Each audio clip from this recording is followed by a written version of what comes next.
When, immediately after the outbreak of World War I, the composer, conductor and scholar William Gillies Whittaker brought together a small group of singers at his Jesmond home to sing Bach cantatas around the piano, he would have had no idea that he was setting loose a century of music making.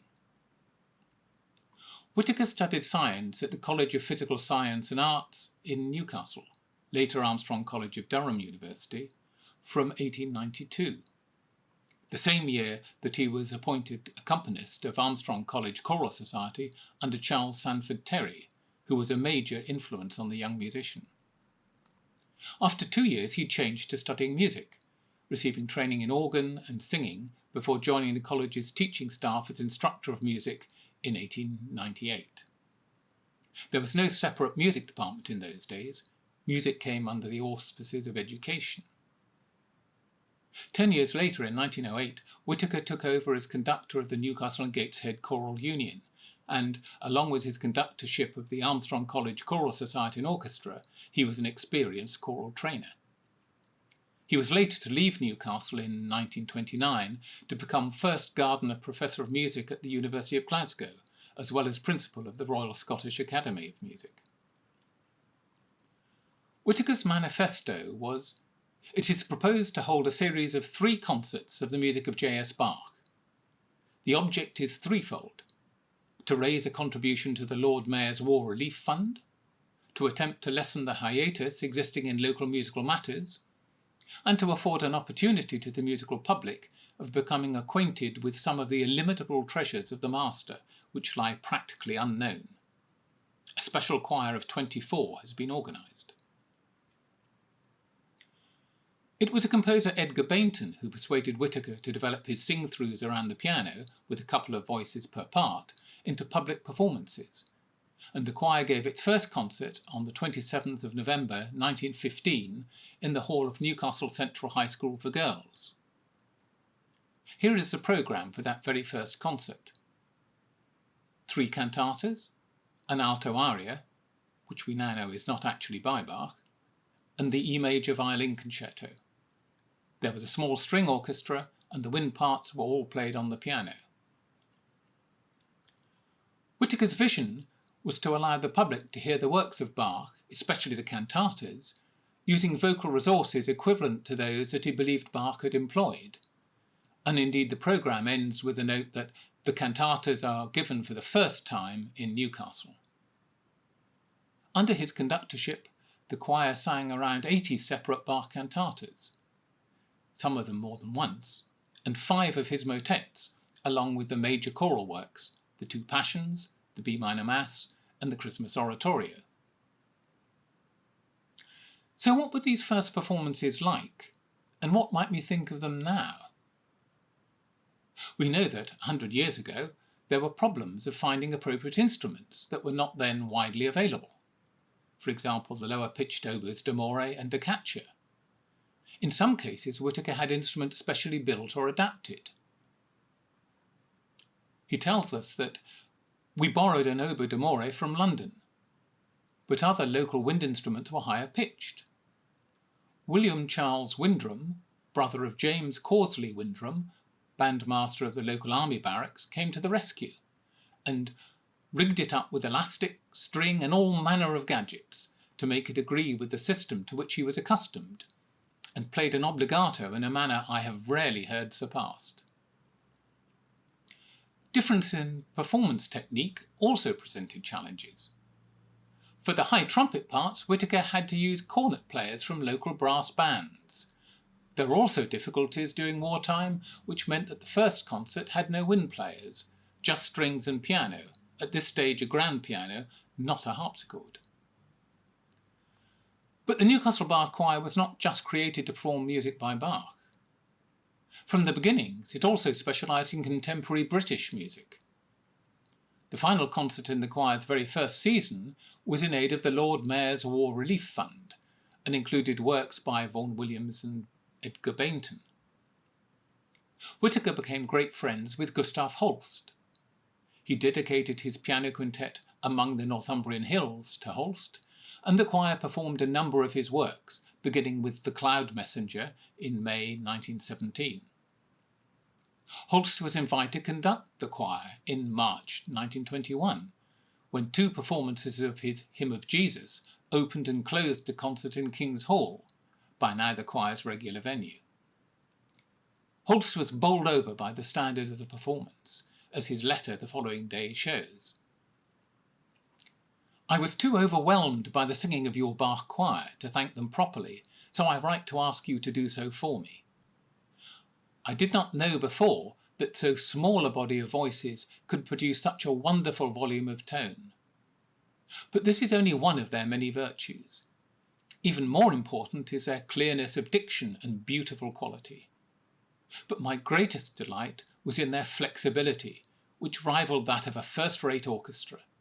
I know of no other body of singers who equalled them in this."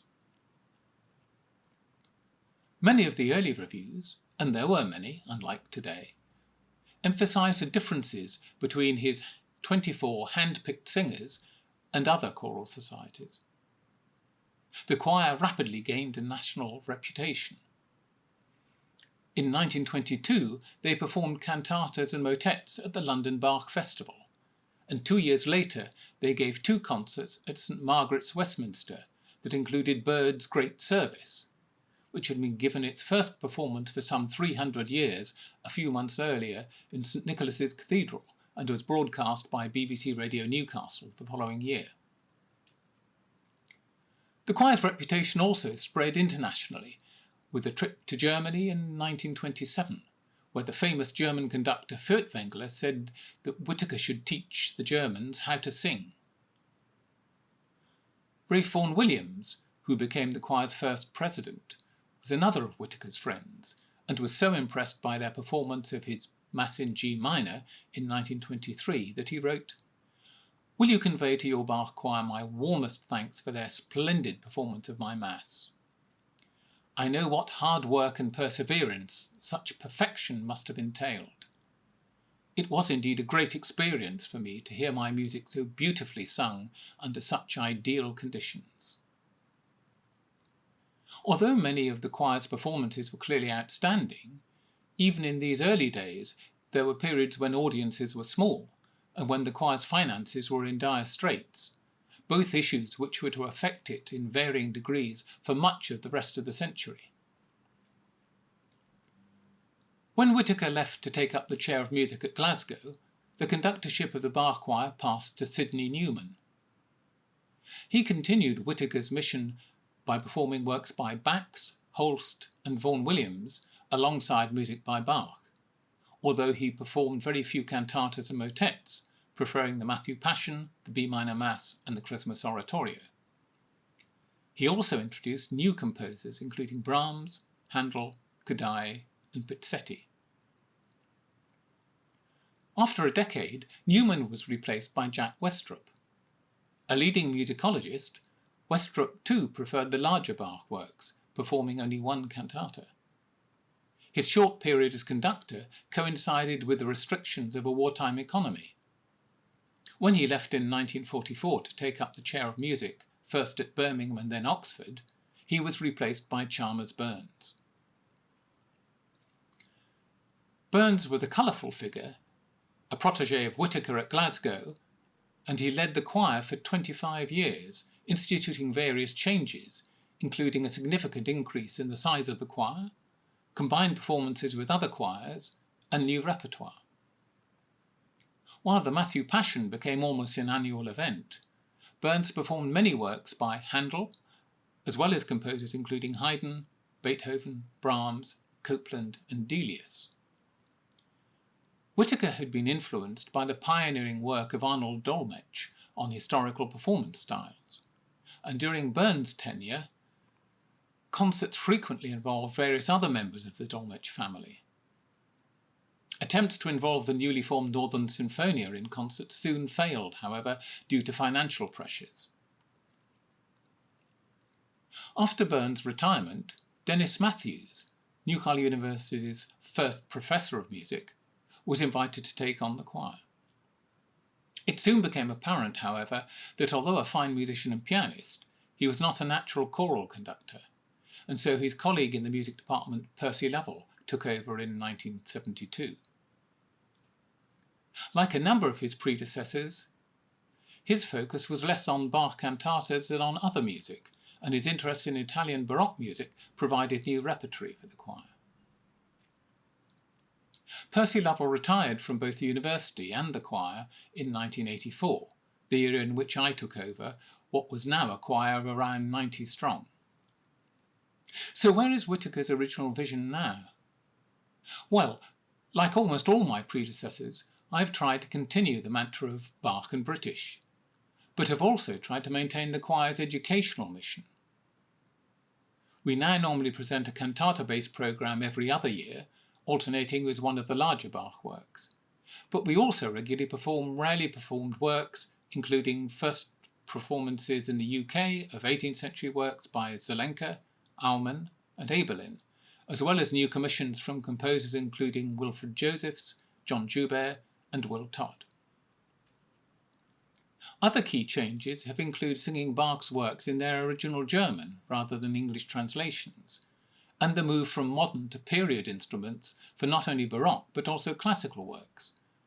First with the Avison Baroque Ensemble in 1994, and then from 1998 with Newcastle Baroque and the Newcastle Classical Players. We have also joined forces with the University Symphony Orchestra and student singers, as well as with other guest choirs, to perform large-scale works in Sage Gateshead, including some of Elgar's oratorios, Verdi's Requiem, and Mahler's Symphony No. 8. To celebrate the choir's centenary, we recreated its very first concert, almost 100 years later to the day. Here is one of the photos from this celebration, showing the larger choir, even if not perhaps looking quite as elegant as the original choir in that 1922 photo. This last year has been an unusual year. The choir was, of course, founded during the First World War and only closed for around a year during the Second War. But for the last 12 months, we've been unable to rehearse in person at all and have been forced to meet over Zoom. This was a steep learning curve for us all. Members have to mute while they sing and so cannot hear other singers, relying on just the piano or backing tracks during rehearsals. One of our tenors, John Paul Hardy, has done a wonderful job in knitting together individual recordings, and we're delighted to be able to release our first large-scale online concert. This will be available on YouTube from, appropriately enough, perhaps the 1st of April. Before that, however, I want to leave you with a short recording that I feel in some ways typifies a Bach choir. It's from a concert given in November 2003, whose programme included Cantata 19, which Whittaker performed himself during his second concert season over 100 years ago. It opens with a complex chorus full of vocal runs and octave leaps for the singers, accompanied by typically festive brass writing for 3 trumpets to depict the text that tells of St. Michael's victory over Satan.